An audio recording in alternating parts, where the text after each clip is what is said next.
ನಮಸ್ಕಾರ ವೀಕ್ಷಕರೇ ಹಾಸನದ ಪೆನ್ಡ್ರೈವ್ ಪ್ರಕರಣದಲ್ಲಿ ಎರಡು ವಿಚಾರಗಳು ಪ್ರಮುಖವಾಗಿ ಚರ್ಚೆ ಆಗ್ತಾ ಇದೆ. ಒಂದು, ಪ್ರಜ್ವಲ್ ರೇವಣ್ಣ ಬಂಧನ ಆಗ್ಬೇಕು. ಎರಡನೇದು, ಈ ಪೆನ್ಡ್ರೈವ್ ಅನ್ನ ಯಾರು ವೈರಲ್ ಮಾಡಿದ್ರಲ್ಲ ಅವರನ್ನು ಸಹ ತಕ್ಷಣಕ್ಕೆ ಬಂಧಿಸಬೇಕು ಅನ್ನುವಂತಹ ಒತ್ತಡ ದಿನದಿಂದ ದಿನಕ್ಕೆ ಹೆಚ್ಚಾಗ್ತಾ ಇದೆ.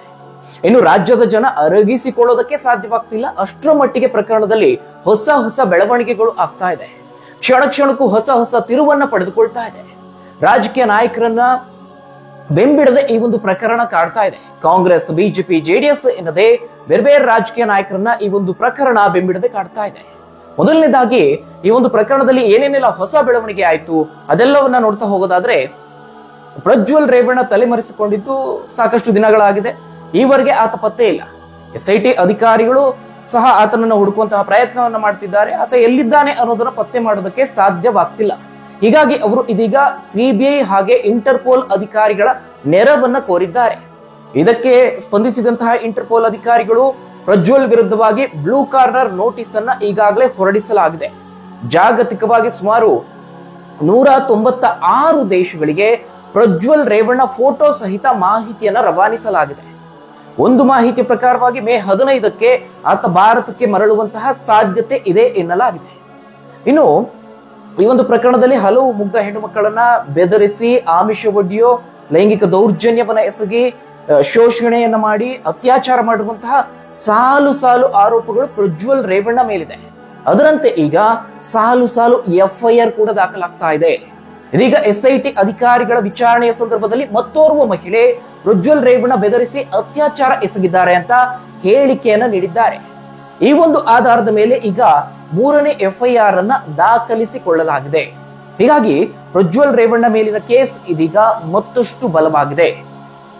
ಹೀಗಿರುವಾಗಲೇ ಈ ಒಂದು ಪೆನ್ಡ್ರೈವ್ ವೈರಲ್ ಮಾಡಿದ್ದು ಯಾರು ಅನ್ನೋ ವಿಚಾರ ಏನಿದೆ, ಆ ವಿಚಾರವೂ ಸಹ ಸಾಕಷ್ಟು ಮುನ್ನೆಲೆಗೆ ಬಂದಿದೆ, ಗಂಭೀರವಾಗಿ ಚರ್ಚೆ ಆಗ್ತಾ ಇದೆ. ಅವರನ್ನ ಬಂಧನ ಮಾಡಬೇಕು, ಅವರನ್ನ ಪತ್ತೆ ಹಚ್ಚಬೇಕು ಅನ್ನುವಂತಹ ಒತ್ತಡ ಸಹ ದಿನದಿಂದ ದಿನಕ್ಕೆ ಹೆಚ್ಚಾಗ್ತಾ ಇದೆ. ಪೆನ್ಡ್ರೈವ್ ಅನ್ನ ಕಾನೂನಿಗೆ ಒಪ್ಪಿಸೋದನ್ನ ಬಿಟ್ಟು ತಮ್ಮ ಸ್ವಾರ್ಥಕ್ಕಾಗಿ ಬಳಕೆ ಮಾಡಿಕೊಂಡಂತಹ ಕಿಡಿಗೇಡಿಗಳ ವಿರುದ್ಧವಾಗಿ ತೀವ್ರವಾದಂತಹ ಆಕ್ರೋಶ ಹೆಚ್ಚಾಗ್ತಾ ಇದೆ. ಈ ಒಂದು ವಿಚಾರದಲ್ಲಿ ದಿನಕ್ಕೊಂದು ಹೇಳಿಕೆಯನ್ನ, ದಿನಕ್ಕೊಂದು ಟ್ವಿಸ್ಟ್ ಅನ್ನ ಈ ಒಂದು ಪ್ರಕರಣದಲ್ಲಿ ನಾವು ನೋಡ್ತಾ ಇದ್ದೇವೆ. ಇದೀಗ ಈ ಒಂದು ಪ್ರಕರಣಕ್ಕೆ ಟ್ವಿಸ್ಟ್ ಕೊಟ್ಟಿದ್ದು ಯಾರಪ್ಪ ಅಂತ ಹೇಳಿದ್ರೆ ಮತ್ತೆ ದೇವರಾಜೇಗೌಡರು. ಇನ್ನೆಷ್ಟೇ ಸುದ್ದಿಗೋಷ್ಠಿಯನ್ನ ನಡೆಸಿದ್ರು. ಈ ಒಂದು ಪ್ರಕರಣದಲ್ಲಿ ರಾಜ್ಯದ ಉಪಮುಖ್ಯಮಂತ್ರಿ ಆಗಿರುವಂತಹ DK ಶಿವಕುಮಾರ್ ಅವರ ಕೈವಾಡ ಇದೆ ಅಂತ ಹೇಳಿ ಒಂದು ಬಾಂಬ್ ಅನ್ನು ಸಿಡಿಸಿದ್ರು. ಅದಕ್ಕೆ ಸಾಕ್ಷಿಯಾಗಿ ಒಂದಷ್ಟು ಆಡಿಯೋ ಹಾಗೆ ವಿಡಿಯೋವನ್ನ, ಆ ಒಂದು ಪುರಾವೆಯನ್ನ ರಾಜ್ಯದ ಜನರ ಮುಂದೆ ಇಟ್ಟಿದ್ದಾರೆ. ಇದರ ಬೆನ್ನಲ್ಲೇ DK ಶಿವಕುಮಾರ್ ಅವರು ಏನ್ ಮಾಡಿದ್ರು, ದೇವರಾಜೇಗೌಡರಿಗೆ ತಿರುಗೇಟನ್ನ ಕೊಟ್ರು. ಇದು ಸತ್ಯಕ್ಕೆ ದೂರವಾದಂತಹ ಮಾತು, ಆತ ಹೇಳ್ತಿರೋದೆಲ್ಲ ಸುಳ್ಳು ಅಂತ ಹೇಳಿ ಪ್ರತಿಕ್ರಿಯೆಯನ್ನ ನೀಡಿದ್ರು. ಆದ್ರೆ ಈಗ ದೇವರಾಜೇಗೌಡರು ಮತ್ತೆ ಪ್ರತಿಕ್ರಿಯೆಯನ್ನು ನೀಡಿದ್ದಾರೆ. DK ಶಿವಕುಮಾರ್ ಅವರಿಗೆ ಬಹಿರಂಗ ಸವಾಲನ್ನ ಹಾಕಿದ್ದಾರೆ. DK ಶಿವಕುಮಾರ್ ಅವರಿಗೆ ನೇರವಾಗಿ ಒಂದು ದೊಡ್ಡ ಸವಾಲನ್ನ ಹಾಕಿದ್ದಾರೆ. DK ಶಿವಕುಮಾರ್ ಅವರು ನಿನ್ನೆ ಈ ಒಂದು ಪ್ರಕರಣದಲ್ಲಿ ನನ್ನ ಪಾತ್ರ ಇಲ್ಲ ಅಂತ ಹೇಳಿಕೆಯನ್ನ ನೀಡಿದ್ರಲ್ಲ, ಅದಕ್ಕೆ ಈಗ ದೇವರಾಜೇಗೌಡರು ಸವಾಲನ್ನ ಹಾಕಿರುವಂತದ್ದು. ನಾನೇನಾದ್ರೂ ಪೂರ್ತಿ ಆಡಿಯೋವನ್ನ ರಿಲೀಸ್ ಮಾಡಿದ್ದೇ ಆದಲ್ಲಿ ರಾಜ್ಯ ರಾಜಕಾರಣದಲ್ಲಿ ಅಲ್ಲೋಲ ಕಲ್ಲೋಲ ಆಗುತ್ತೆ, DK ಶಿವಕುಮಾರ್ ಅವರು ರಾಜಕೀಯವನ್ನೇ ಬಿಡಬೇಕಾಗುತ್ತೆ ಅನ್ನುವಂತಹ ಮಾತನ್ನ ದೇವರಾಜೇಗೌಡರು ಹೇಳ್ತಿದ್ದಾರೆ. ಬಹಳ ಗಂಭೀರ ಆಗ್ತಾ ಇದೆ ಈ ಒಂದು ಪ್ರಕರಣ. ಒಂದು ವೇಳೆ ಪೆನ್ ಡ್ರೈವ್ ವಿಡಿಯೋ ವೈರಲ್ ಹಿಂದೆ DK ಶಿವಕುಮಾರ್ ಅವರ ಪಾತ್ರ ಇಲ್ಲ ಅನ್ನೋದಾದ್ರೆ ವಿಧಾನಸೌಧದ ಗಾಂಧಿ ಪ್ರತಿಮೆಯ ಬಳಿ ಬಹಿರಂಗ ಚರ್ಚೆಗೆ ಬರಲಿ, ಅಲ್ಲೇ ಆ ಒಂದು ಆಡಿಯೋವನ್ನ ಬಿಡುಗಡೆ ಮಾಡೋಣ. ಅಂದ್ರೆ ಪೂರ್ತಿ ಆಡಿಯೋವನ್ನ ಬಿಡುಗಡೆ ಮಾಡಿರ್ಲಿಲ್ವಲ್ಲ, ಆ ಒಂದು ಪೂರ್ತಿ ಆಡಿಯೋವನ್ನ ಅಲ್ಲೇ ಬಿಡುಗಡೆ ಮಾಡೋಣ ಅಂತ ಹೇಳಿ ಈಗ ಬಿಜೆಪಿ ಮುಖಂಡರಾದಂತಹ ದೇವರಾಜೇಗೌಡರು ಅತಿ ದೊಡ್ಡ ಸವಾಲನ್ನ ಹಾಕಿದ್ದಾರೆ. ಪೂರ್ತಿ ಆಡಿಯೋ ಏನಾದ್ರೂ ನಾನು ಹೊರಗೆ ಬಿಟ್ರೆ ರಾಜ್ಯದ ಜನ ಕಾಲಲ್ಲಿರೋದನ್ನ ಕೈಗೆ ತಗೋತಾರೆ. ಹೀಗಾಗಿ ಸದ್ಯಕ್ಕೆ ಆಡಿಯೋ ಬಿಡುಗಡೆ ಮಾಡೋದು ಬೇಡ, ಅದನ್ನ ಸಮಗ್ರ ತನಿಖೆಗೆ ಕೊಟ್ಟು ಆಮೇಲೆ ಬೇಕಿದ್ರೆ ಕೋರ್ಟ್ ಅಥವಾ ತನಿಖಾಧಿಕಾರಿಗಳು ಆ ಒಂದು ಆಡಿಯೋವನ್ನ ಪೂರ್ತಿಯಾಗಿ ಬಿಡುಗಡೆ ಮಾಡಲಿ ಅನ್ನುವ ಮಾತನ್ನ ದೇವರಾಜೇಗೌಡರು ಹೇಳಿದ್ದಾರೆ. ಅಂದ್ರೆ ಈಗೇನಾದ್ರೂ ಆ ಒಂದು ಆಡಿಯೋವನ್ನ ರಿಲೀಸ್ ಮಾಡಿದ್ರೆ ರಾಜ್ಯದಲ್ಲಿ ಅಲ್ಲೋಲ ಕಲ್ಲೋಲ ಆಗುತ್ತೆ ಅನ್ನೋ ಮಾತನ್ನ ದೇವರಾಜೇಗೌಡರು ಹೇಳ್ತಿರುವಂತದ್ದು. ಈ ಹಿಂದೆಯೂ ಸಹ ಇದೇ ಮಾತನ್ನ ಹೇಳಿದ್ರು. ಆದ್ರೆ DK ಶಿವಕುಮಾರ್ ಅವರ ಹೆಸರನ್ನ ಅವರು ಆಗ ಉಲ್ಲೇಖ ಮಾಡಿರಲಿಲ್ಲ. ಈಗ DK ಶಿವಕುಮಾರ್ ಅವರ ಹೆಸರನ್ನ ಉಲ್ಲೇಖ ಮಾಡಿ ನೇರವಾಗಿ ಬಹಿರಂಗ ಸವಾಲನ್ನ ಹಾಕ್ತಿದ್ದಾರೆ. ಕೇವಲ ಇದಿಷ್ಟೇ ಅಲ್ಲ, ಶಾಂತಿ ಸುವ್ಯವಸ್ಥೆ ಕಾಪಾಡುವಂತಹ ನಿಟ್ಟಿನಲ್ಲಿ ನಾನು ಆ ಪೂರ್ತಿ ಆಡಿಯೋವನ್ನ ಬಿಡುಗಡೆ ಮಾಡ್ತಾ ಇಲ್ಲ. ಕಾಂಗ್ರೆಸ್ ನಾಯಕರು ಮಾತನಾಡಿ ಅವರ ಕೊಳಕು ಮನಸ್ಥಿತಿಯನ್ನು ತೋರಿಸ್ತಿದ್ದಾರೆ. ಇವತ್ತು ನನ್ನ ಮೇಲೆ ಕಾಂಗ್ರೆಸ್ ನಾಯಕರು ಮುಗಿಬಿದ್ರೆ ಸತ್ಯ ಯಾವತ್ತಿಗೂ ಮರೆಮಾಚುವುದಿಲ್ಲ ಅನ್ನುವ ಮಾತನ್ನ ಹೇಳ್ತಿದ್ದಾರೆ. ಇನ್ನು ಮೊನ್ನೆಯಷ್ಟೇ ಈ ಒಂದು ಆಡಿಯೋ ಬಿಡುಗಡೆ ಆದ ನಂತರದಲ್ಲಿ DCM ವಿರುದ್ಧವಾಗಿ ಬೆಂಗಳೂರಿನಲ್ಲಿ ಒಂದಷ್ಟು ಪೋಸ್ಟರ್ಗಳು ಸುಳಿದಾಡಿದ್ವು. ಅಶ್ಲೀಲ ಅಸಭ್ಯ ಪದಗಳನ್ನ ಬಳಸಿ ಅದರಲ್ಲಿ ಪೋಸ್ಟರ್ ಅನ್ನ ಅಂಟಿಸಲಾಗಿತ್ತು.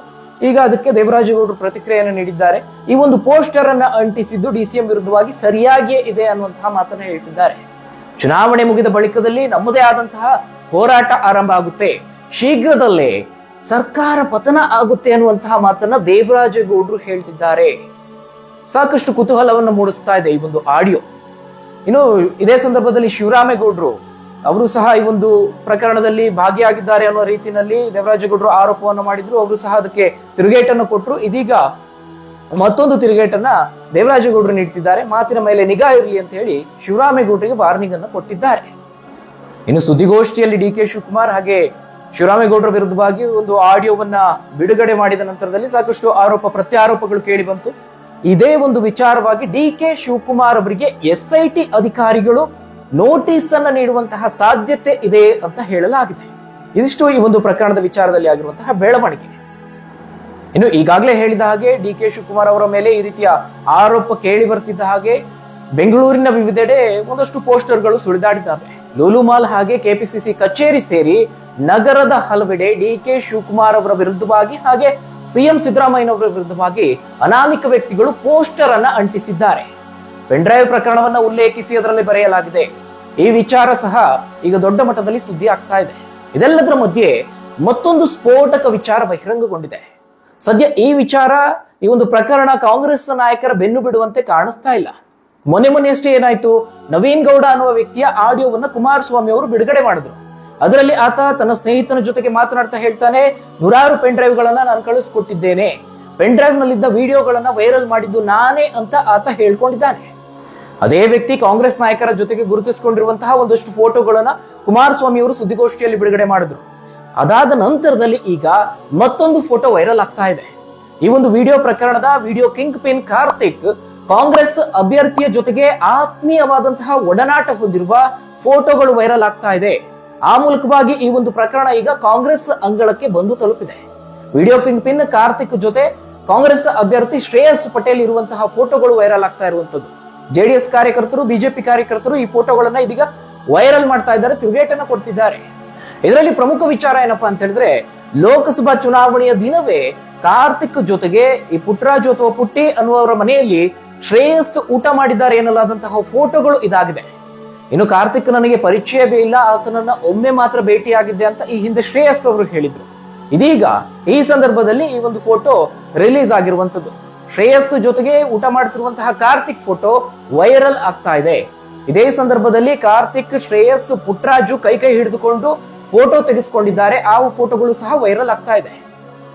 DK ಶಿವಕುಮಾರ್ ಅವರಿಗೆ ಪೆನ್ ಡ್ರೈವ್ ಅನ್ನ ತಲುಪಿಸಿದ್ದು ಇದೇ ಪುಟ್ಟಿ ಅಂತ ಹೇಳಿ ಅಥವಾ ಪುಟ್ಟರಾಜು ಅನ್ನೋ ವ್ಯಕ್ತಿ ಅಂತ ಹೇಳಿ ವಕೀಲ ದೇವರಾಜೇಗೌಡರು ಆರೋಪವನ್ನು ಮಾಡಿದ್ರಲ್ಲ, ಇದೇ ವ್ಯಕ್ತಿ ಈತ. ಇದೇ ವಿಚಾರವಾಗಿ ಈಗ HD ಕುಮಾರಸ್ವಾಮಿ ಅವರು ಸಹ ಆಕ್ರೋಶವನ್ನ ಹೊರಹಾಕ್ತಿರುವಂತದ್ದು. SIT ಅಧಿಕಾರಿಗಳು ನಿಷ್ಪಕ್ಷಪಾತವಾಗಿ ತನಿಖೆಯನ್ನ ಮಾಡೋದಾದ್ರೆ ಈ ವಿಡಿಯೋಗಳನ್ನು ವೈರಲ್ ಮಾಡಿದಂತಹ ಕಿಂಗ್ ಪಿನ್ ಕಾರ್ತಿಕ್ ಏನಿದ್ದಾನೆ ಆತನನ್ನ ಸಹ ವಿಚಾರಣೆಗೆ ಒಳಪಡಿಸಬೇಕು. ಆದ್ರೆ ಸರಿಯಾಗಿ ವಿಚಾರಣೆಗೆ ಒಳಪಡಿಸ್ತಾ ಇಲ್ಲ, ಆತನ ಮೇಲೆ ಕೇಸ್ ಯಾಕೆ ಹಾಕ್ತಾ ಇಲ್ಲ ಅಂತ ಹೇಳಿ ಚಿಡಿಕೆ ಪ್ರಶ್ನೆಯನ್ನ ಮಾಡ್ತಿದ್ದಾರೆ. ಕೇವಲ ಅದಷ್ಟೇ ಅಲ್ಲ, ಸಾಲು ಪ್ರಶ್ನೆಗಳನ್ನ ಕುಮಾರಸ್ವಾಮಿ ಅವರು ಕೇಳ್ತಿದ್ದಾರೆ, ಸರ್ಕಾರಕ್ಕೆ ಪ್ರಶ್ನೆ ಕೇಳ್ತಿದ್ದಾರೆ, SIT ಅಧಿಕಾರಿಗಳಿಗೆ ಪ್ರಶ್ನೆಯನ್ನ ಕೇಳ್ತಿದ್ದಾರೆ.